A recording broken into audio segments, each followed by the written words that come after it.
Hello everyone, welcome to the mini vlog. तर मी आणि युवश निघालो होतो मम्मीच्या घरी जायला. लेकाला सोडला मम्मीच्या घरी. त्यांनी मला टाटा बाय बाय करत मी आपली घरी गेले. कपडे चेंज करून जी पळत सुटले, कारण मला पकडायची होती ट्रेन आणि ऑलरेडी मला झाला होता खूप उशीर. पळत गेल्यामुळे ट्रेनही मिळाली आणि नशिबाने बसायला जागाही मिळाली. आणि मी ते माझ्या हिरोला शोधत होते, कारण माझा हिरो अंबरनाथवरूनच कामावरनं सुटल्यावरती डायरेक्ट मला ट्रेनमध्ये भेटणार होता. आणि या बाबाच्या आतुरतेने एवढी वाट बघायचं कारण इतकंच की हा बाबा येताना वडापाव घेऊन येणार होता आणि वडापाव जास्त गारू नये म्हणून म्हटलं पटकन यावा बाबांनी आणि पटकन आपला गरम गरम वडापाव खाऊन घ्यावा.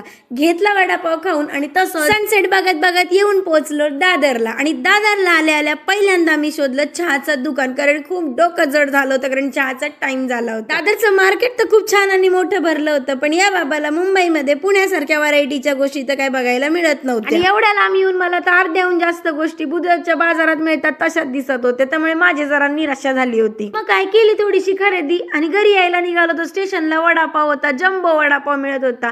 गर्दी खूप होती, म्हटलं बघा आपण पण टेस्ट करून. तर खरंच वडापाव टेस्टी पण होता आणि खूप मोठा पण होता. हे वडापाव खाऊन खाऊनच मी आहे ना वडापाव सारखी होत चालली. पकडली ट्रेन आणि निघालो घरी थोबाड वाकडं करतच, कारण मनासारखं मला काहीच मिळालं नव्हतं म्हणून. आणि घरी आल्या लेकाला त्याच्यासाठी काय काय आणले ते दाखवतच होते. तर लेकाचा फुगा फुगला होता, कारण त्याचं मन त्या बबल गन मध्येच अडकलं. असंच होता आजचा छोटासा मिनी व्लॉग. आवडला तर एक लाईक नक्की करा. Thank you for watching. Bye bye.